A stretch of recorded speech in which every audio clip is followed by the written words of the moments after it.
हाय, अब हम डिस्कस करें लेट अस सी बुक के chapter number 18 console input output की एक्सरसाइज का क्वेश्चन बी डॉट ए। इस क्वेश्चन में बोला गया point out the errors if any in the following programme, कि जो हमारे सामने प्रोग्राम दिया हुआ है उसके अंदर से कुछ अगर एरर्स है तो वो हमें आइडेंटिफाई करनी है। तो सबसे पहले चलते हैं, hash include stdia dot h बिल्कुल प्रॉपर है। इंट मेन फंक्शन का एग्जीक्यूशन यहाँ से स्टार्ट होगा, ओपनिंग हो गया तो क्लोजिंग में होना चाहिए, क्लोजिंग भी है। रिटर्न टाइप इंटीजर है तो रिटर्न में 0 आ गया, यहाँ तक होना ठीक है। वेरिएबल डिक्लेयर कर रखा आई, केवल डिक्लेरेशन है, इनिशियलाइजेशन नहीं है। कैरेक्टर टाइप का एरे डिक्लेयर्ड है, उसको इनिशियलाइज भी कर रखा है हेलो के साथ में। और इसमें लिखा while A is not equal to null character, यहाँ पे हमने क्या कंपेरिजन करा है, ए को नल कैरेक्टर के साथ में कंपेरिजन करा है। ये तो क्या है, normal string, character of string है, character of array of characters है। और हमने तो इसको टाइप अगर कंपेरिजन करना था तो ए के अंदर कैपिटल ब्रैकेट के अंदर कुछ इंडेक्स की वैल्यू के साथ में कंपेयर करना चाहिए था। इसने डायरेक्ट के साथ में कंपेरिजन कर दिया तो कंपेरिजन ही बिल्कुल गलत है। तो इसकी एरर क्या आ गई है, A is not equal to null character, ये बिल्कुल गलत है, ये नहीं आना चाहिए था। अब आता है B dot B, include stdia dot H int main function. Opening हो गया, क्लोजिंग हो गया, रिटर्न टाइप है तो रिटर्न के अंदर 0 कर रहे हैं। अब डबल हमने एक वेरिएबल डिक्लेयर कर रखा है, डबल जिसका डेटा टाइप है डी वैल्यू, उसको यहाँ पे केवल डिक्लेरेशन है, इनिशियलाइजेशन नहीं है। यहाँ पे हम उसकी डेटा एंट्री करवा रहे हैं स्कैनएफ के through %f address of D val. देखिए स्कैनएफ एक फॉर्मेटेड इनपुट फंक्शन है जिसके अंदर किसी वेरिएबल की डेटा को एंट्री करवाने के लिए पर्टिकुलर फॉर्मेट स्पेसिफाइड डिफाइंड है। अब हमने वेरिएबल डिक्लेयर तो कर रखा है डबल, और डबल का जो फॉर्मेट स्पेसिफायर होता है %lf होता है। और यहाँ पे जब हम इस वैल्यू को स्कैन कर रहे हैं कीबोर्ड के थ्रू, तो हमने यहाँ पे टाइप करा हुआ है %f, मतलब कि फ्लोटिंग पॉइंट की वैल्यू। तो जो वैल्यू उसके अंदर एंटर होगी वो वैल्यू एक्चुअल वैल्यू नहीं होगी जो कि होनी चाहिए थी, कोई गार्बेज वैल्यू होगी। तो आउटपुट के अंदर ये गार्बेज वैल्यू जाएगी, तो इसके अंदर एरर है। पर स्कैन एफ %f ये ना होकर के %lf होना चाहिए था। अब चलते हैं B dot C, include stdia dot h बिल्कुल सही है। इंट मैन ओपनिंग हो गया, क्लोजिंग हो गया, रिटर्न के अंदर 0 चला गया, यहाँ तक का ठीक है।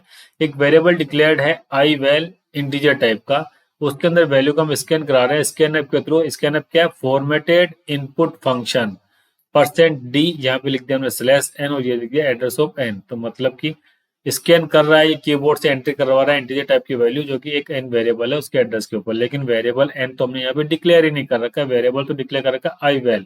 तो यहाँ पे क्या आएगा, n इज अनआइडेंटिफाइड, की जो वेरिएबल है वो आप यूज कर रहे हो वो ऑलरेडी डिक्लेयर तो है ही नहीं, तो n इज अनआइडेंटिफाइड आ जाएगा।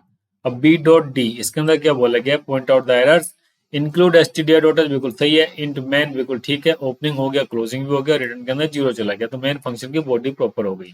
अब कैरेक्टर के अंदर हमें पास कर रहा है पॉइंटर मैस 5, ये डिक्लेरेशन क्या है, ये डिक्लेरेशन है मल्टीपल स्ट्रिंग्स का पॉइंट डिक्लेरेशन है, कि आप इसके अंदर 5 स्ट्रिंग्स को जितनी साइज की चाहिए उतनी आप स्टोर कर सकते हो। वेरिएबल डिक्लेयर है आई, लेकिन इनिशियलाइज नहीं है।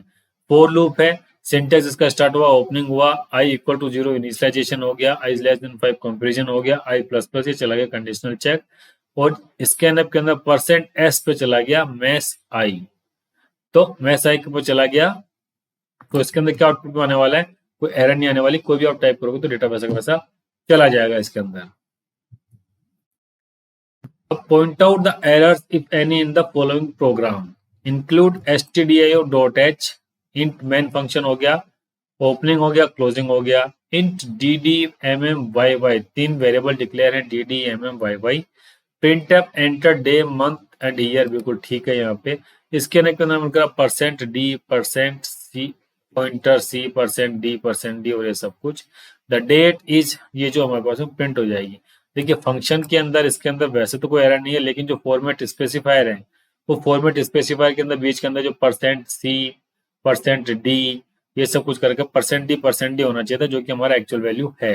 लेकिन प्रोग्राम के अंदर इसके अंदर कोई एरर हमारे सामने आएगी नहीं, लेकिन जो एलेक्सा में लिख रखा है ये %pointer c इनका कोई यूज इसके अंदर नहीं है।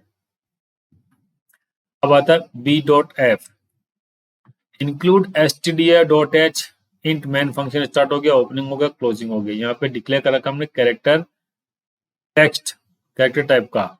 एस प्रिंटफ टेक्स्ट के अंदर हमें सेव करना है %4d और दिस, और %4d उसके बाद /t आ गई, %2.2f और %s ये करके और 1 2 3.4 और मैरी गो राउंड। अब इसका आउटपुट हमारा प्रिंट एफ, ये सब कुछ text should be character array, ये हमारे पास मेरे, क्योंकि कैरेक्टर एस प्रिंट एफ जो हमारा फंक्शन है उसके अंदर क्या होता है, जो फर्स्ट आर्ग्यूमेंट होता है या फर्स्ट पैरामीटर होता है यहाँ पे कैरेक्टर ऑफ एरे होता है, क्योंकि स्ट्रिंग जो भी हम यहाँ पे फॉर्मेट स्पेसिफाई कर रहे हैं उनकी वेरिएबल्स की वैल्यू यहाँ पर आएगी, वो सारी मर्ज होकर के इस पर्टिकुलर एरे के अंदर स्टोर हो जाएगी। तो ये स्ट्रिंग की तरह बिहेव करेगा, लेकिन हमने यहाँ पे कैरेक्टर टाइप दे रखा है, तो ये इसके अंदर एरे क्या है, इसको कैरेक्टर एरे ऑफ कैरेक्टर होना चाहिए था, ना कि केवल कैरेक्टर। बी डॉट जी में क्या बोला गया, इंक्लूड stdio.h, मेन फंक्शन का स्टार्ट हो गया, इंटीजर हो गया तो रिटर्न में इंटीजर हो गया, ओपनिंग हो गया, क्लोजिंग हो गया।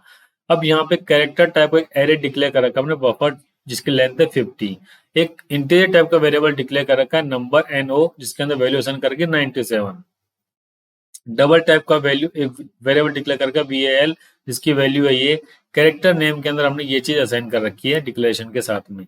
अब S print buffer %d %lf %s, %d integer है तो उसके लिए no क्या इंटीजर था, बिल्कुल ठीक है। उसके बाद val टाइप कर रखा, val डबल है तो %lf हो गया। उसके बाद नेम जो था स्ट्रिंग टाइप था तो उसके लिए %s हो गया, ठीक है। प्रिंट टाइप के अंदर %s और यहाँ पे टाइप कर दिया तो वैल्यू प्रिंट हो जाएगी जो भी उसके अंदर वैल्यू आ रखी थी। अब एस स्कैनअप के अंदर चला गया buffer %4d %2.2 lf %s number, ये बिल्कुल सही सिंटेक्स है।